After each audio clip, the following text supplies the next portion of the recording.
ভাই হাতে কেটলি নিয়ে ভাটার ভিতরে কি করতেছে? ভাই এটা মনে করেন আমরা চা বানাবো, চুলায় জাল দিব। চা বানাবেন তো চুলা কই? ভাই চুলা এই যে আমরা টাইম মারে এই যে মাথা ঢাকা হয়, এটা হলো চুলা। ওইটা চুলা? তো ওখানে হ্যাঁ। পানি গরম হবে? হ্যাঁ ভাই দেখেন, আপনারা এসে দেখেন। কই দেখি ভাই, একটু উঁচু করেন তো দেখি যে ভিতরে কি।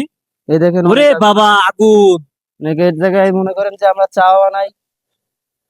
ও আচ্ছা, তাই এই যে আপনার এই যে চা বানাচ্ছেন, তা পানি কয় মিনিট পর গরম হবে? মনে করেন ভাই 1 থেকে 1-2 ঘন্টা? 1 থেকে 2 মিনিট 1 থেকে 2 মিনিটের ভিতরে? হয় ভাই।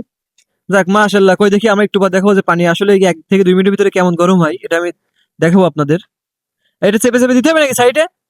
হ্যাঁ চেপে ভাই, চেপে দিতে যে হবে, দমটা না বের হয়েছে, হাওয়া তাই তো? নিচ্ছে, মনে করেন যে মেশিং এর হাওয়া নিচ্ছে, হাওয়া যাতে না নেই, তাড়াতাড়ি চুলার ভিতর থেকে হিট উপরে উঠবে। ভাই পানি গরম হয়ে গেছে, ওরে হ্যাঁ ভাই, ধোয়া বেরোচ্ছে তো। অতিরিক্ত গরম হয়ে গেছে ভাই, ওদিকে দেখেন অতিরিক্ত হিট আছে। অতিরিক্ত গরম হয়ে গেছে, ওই এই দেখেন যে পানি চা ভাই বানানো কিভাবে হয়ে বেরোচ্ছে। গেছে প্রায়। এই কি চা তৈরি হবে এখন? ভাই ভাই এটা দিয়ে এখন মনে করেন চা বানানো হবে। এই দেখুন চা হচ্ছে, ভাটায় পানি গরম করে এখন কিন্তু চা বানাচ্ছে। এই দেখুন, আপনারা তো বলেন যে চা হয় না, দেখেন ভাই ধোয়া বেরোচ্ছে, দেখছেন কতটা গরম হয়েছে পানি।